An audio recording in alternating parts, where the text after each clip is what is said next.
नमस्कार दोस्तों, क्या धर्म और विज्ञान एक दूसरे के विरोधी हैं या एक दूसरे के पूरक? कई सारे वैज्ञानिक हम देख सकते हैं वो नास्तिक रहे हैं और उतने ही बराबर कई सारे महान वैज्ञानिक वो उनका ईश्वर में या धर्म में विश्वास रहा है। तो असल में धर्म और विज्ञान के बीच संबंध क्या है?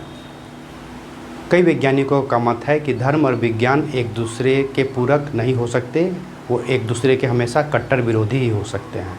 लेकिन आइंस्टीन ने कहा था कि बिना धर्म के विज्ञान अंधा है और बिना विज्ञान के धर्म लंगड़ा है। इसका क्या मतलब है? आइंस्टीन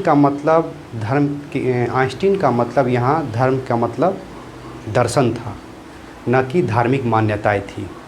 उनका कहना था कि बिना नैतिक मूल्यों के या बिना दार्शनिक मूल्यों के विज्ञान वाकई में अंधा है। यानी विज्ञान का हम दुरुपयोग भी बहुत बड़े पैमाने पे कर सकते हैं और किया जाता रहा है। कोई भी वैज्ञानिक जो नैतिक मूल्य से परिपूर्ण है, जिसमें दार्शनिक मूल्य है, वो एक अच्छा और एक महान वैज्ञानिक भी हो सकता है।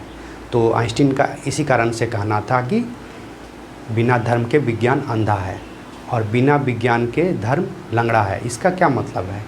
धर्म कभी कभी क्या करता है, ब्रह्मांड विश्व का विश्लेषण शुरू कर देता है अपनी धार्मिक मान्यताओं के आधार पे, और यहाँ पे उसे विज्ञान का सहारा लेना चाहिए।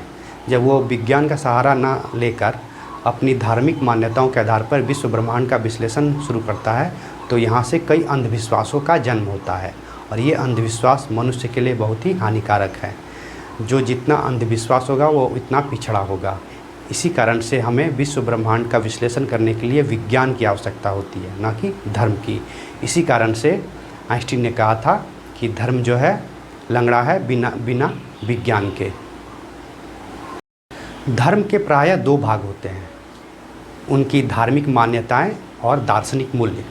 धार्मिक मान्यताओं को विज्ञान के द्वारा खंडित किया जा सकता है, उन्हें प्रूफ किया जा सकता है सही है या गलत है, या धार्मिक मान्यताओं को केवल अंधविश्वास साबित किया जा सकता है। लेकिन असली समस्या दार्शनिक मूल्य हैं। बहुत सारे धर्म दार्शनिक मूल्यों पर आधारित होते हैं। विज्ञान को इसे प्रूफ करना या उसको गलत साबित करना विज्ञान के बस की बात नहीं है। इसलिए आइंस्टीन ने कहा था कि धर्म का जो दार्शनिक पक्ष है वो ही शाश्वत पक्ष है और वही विज्ञान के लिए मार्गदर्शन का काम करता है। हम ये भी दे सकते हैं कि बड़े बड़े वैज्ञानिक जो हुए हैं वो एक दार्शनिक विचारधारा के वैज्ञानिक हुए हैं। यदि आप एक अच्छे दार्शनिक नहीं हैं तो आप एक अच्छे वैज्ञानिक साबित नहीं हो सकते। इसी कारण से यदि हम धर्म का मतलब दार्शनिक मूल्य और दर्शन को ले लें तो यह विज्ञान का पूरक हो सकता है।